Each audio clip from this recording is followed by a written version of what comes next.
And that is kind of traditional rehab is everybody smokes. Like, you sit around in the meetings and everybody's smoking cigarettes, and, it's just part of the cheap coffee and the cigarettes, and it's just part of the recovery.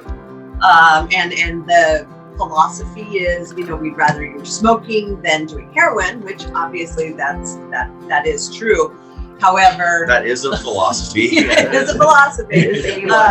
However, it's still a very unhealthy for you kind of practice, which I think is why, at Elevate, we really push exercise as opposed to, filling that void with cigarettes and that sort of thing, to push more of a healthy lifestyle and get those same kind of feelings without having a negative side effect on our body.